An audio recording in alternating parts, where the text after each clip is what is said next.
জনাব মীর নাসির হোসেন, আপনি নিশ্চয়ই আমাকে শুনতে পাচ্ছেন। আমি আপনার কাছে আপনাকে জানতে চাচ্ছি যে এতক্ষণ সরকার ঠিক মতো শুনতে পাইনি। যে ধরনের তথ্য উপাত্ত আমাদেরকে দেয়, সেই তথ্য উপাত্তের মান কি বেড়েছে? এখনো দৃশ্যমান কিছু নেই। কারণ ডিএস এর তথ্যের উপর আমাদের যথেষ্ট মানে সন্দেহ রয়েছে এবং সঙ্গত কারণে আমরা দেখেছি বিভিন্ন যে ইনফরমেশন তারা দেয়, যে সমস্ত উপাত্ত দেয়, সেগুলো কিন্তু সঠিক নয়, বাস্তব বিবর্জিত। যার ভিত্তিতে যেই নাম্বারসগুলি ঠিক করা হয়, ম্যাক্রো ইকোনমির যে সমস্ত ফান্ডামেন্টালস সেটা ঠিক করা হয়, সেটা কিন্তু সঠিক হয় না। এটা অতীতে দেখা গেছে। আপনি যদি এই যে এলডিসি গ্রাজুয়েশনের জন্য যে উপাত্ত আমরা সরবরাহ করেছে সরকার, এখানে কিন্তু অনেক গরমিল রয়েছে। বিভিন্ন জায়গায় আমরা দেখেছি যে তথ্যের যথেষ্ট গরমিল রয়েছে। এইটা আমরা বারবার বলছি যে একটা সঠিক পরিসংখ্যান না থাকলে কোনো কিছু কিন্তু অ্যাসেস করা সম্ভব না, প্রোগ্রাম করা সম্ভব না। এই জায়গাটা কিন্তু সরকার আরও কাজ করতে হবে, আরও প্র্যাগমেটিক হতে হবে, আরও ডিজিটালাইজ করে এটা করতে হবে, যাতে সঠিক তথ্যপত্রটা অ্যাভেলেবেল থাকে। সেটা আমাদের জন্য যেমন প্রয়োজন, ইন্টারন্যাশনাল যারা আমাদের সাথে সাপোর্ট করেন, লেন্ডিং থেকে আরম্ভ করে, তাদের আরও দরকার। কান্ট্রি স্ট্যান্ডার্ডটা তারা ফিক্স আপ করেন হচ্ছে এই তথ্যের উপরে। সেই এখন আমার বেসিক তথ্য যদি ভুল হয়, তাহলে তো আমরা রং মেসেজ যাচ্ছে, রং একটা অ্যাসেসমেন্ট হচ্ছে। এইখান থেকে আমাদের বেরিয়ে আসতে হবে। জনাব মীর নাসির হোসেন, আমি আবার একটু আপনাকে বর্তমান অর্থনৈতিক প্রেক্ষাপটের দিকে একটু মনোনিবেশ আপনার নিয়ে যেতে চাই। আপনি জানেন যে অর্থনীতির নানা সূচক কিন্তু এখন নিম্নমুখী, শুধুমাত্র রেমিটেন্সটাই আমরা দেখছি যে ঊর্ধ্বমুখী। এর মধ্যে ব্যাংকিং খাতের অবস্থা কিন্তু আবার একটা সংকটের দিকে যাচ্ছে। আমরা যেটা দেখছি যে ইসলামী ব্যাংককে কেন্দ্র করে, বিশেষ করে সেইখানে নানা রকম সরকারের নীতি নির্ধারণের নিয়ে নানা রকম সমালোচনা হচ্ছে, এবং গতকালকে আমরা দেখেছি যে বিএবি বলছে যে ইসলামী ব্যাংক নিয়ে যা হচ্ছে তা সামগ্রিকভাবে ব্যাংকিং খাতের উপর একটা প্রভাব ফেলতে পারে, এবং বিএবি আহ্বান জানিয়েছে যে সরকার যেন ইসলামী ব্যাংকের এই ইস্যু দ্রুত সমাধান করে এবং যৌক্তিক একটা সমাধানে পৌঁছায়।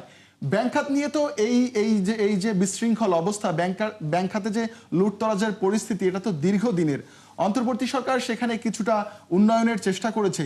বর্তমান সরকারের পদক্ষেপটা আসলে আপনাদের জন্য কতটা স্বস্তির?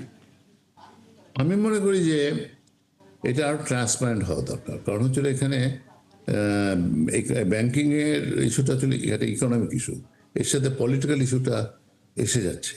সেই জন্যে কিন্তু সমস্যাটা মানে বাড়ছে, বা এটাকে রিজলভ করার হয়তো বা সরকারের জন্য দূর হয়ে যাচ্ছে। কারণ রাজনীতি আর অর্থনীতির সংঘাত যদি এক জায়গায় এসে দাঁড়ায়, সেখানে কিন্তু সমস্যা ঘনীভূত হয়।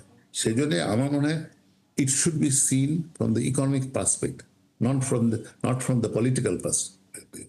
সেই জায়গাটা অ্যাড্রেস করতে হবে।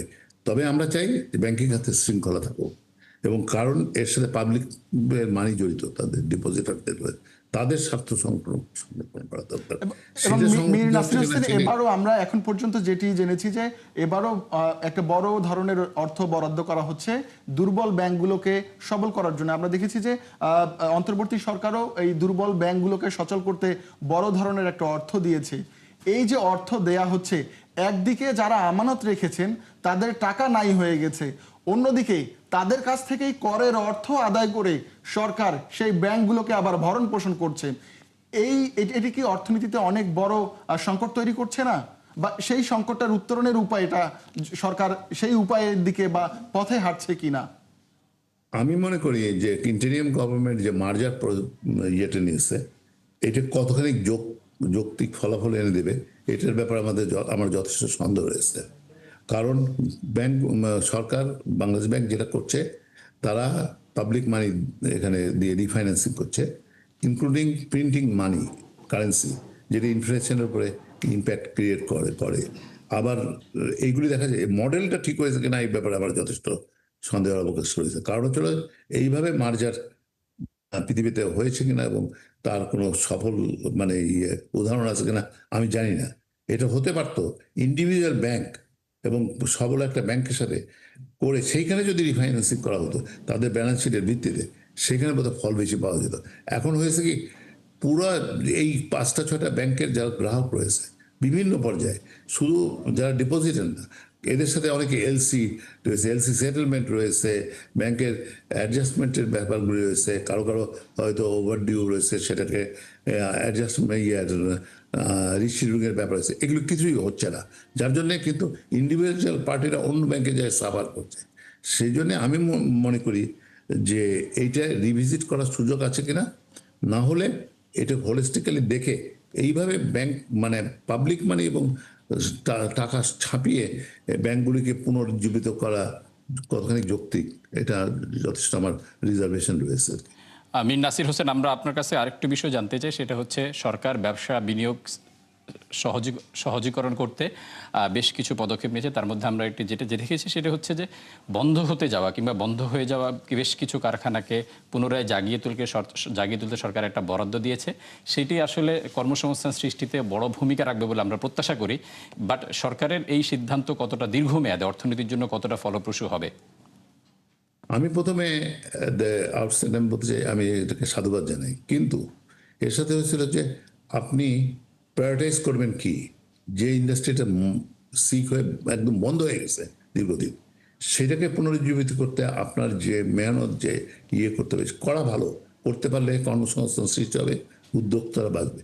কিন্তু তার পাশাপাশি দেখতে হবে এই যে আমরা একটা মন্দার মধ্যে যে অতিক্রম করছি অবস্থানে, এর মধ্যে আমি যদি মানুষের সাথে এইটাকে তুলনা করি, কেউ হয়তো মৃত হয়ে গেছে, কেউ হয়তো আইসিইউতে আছে, কেউ সিসিইউতে আছে। আমাকে এখন প্রায়োরিটাইজ করতে হবে কোনটা আমি ফার্স্ট অ্যাড্রেস করবো।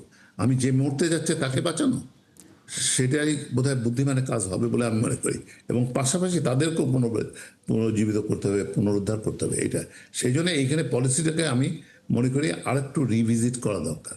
এইখানে যারা এখন মানে ডিফল্ট হয়ে যাচ্ছেন বিভিন্ন কারণে, উইলফুল নয়, বিভিন্ন আপনার ইনফ্রাস্ট্রাকচারের অসুবিধা, ব্যাংকের সুদের কারণে এবং cost of doing the business, বিভিন্ন ইস্যুতে, সেই জায়গা থেকে আপনাকে তাদেরকে পরিত্রাণ করতে হবে, তাদেরকে আগে আপনি বাঁচান এবং পাশাপাশি যারা বন্ধ হয়েছে সেইটাও আপনার পুনরুজ্জীবিত করার চেষ্টা করেন। এটা কিন্তু বেটার ফল আসবে বলে আমি মনে করি।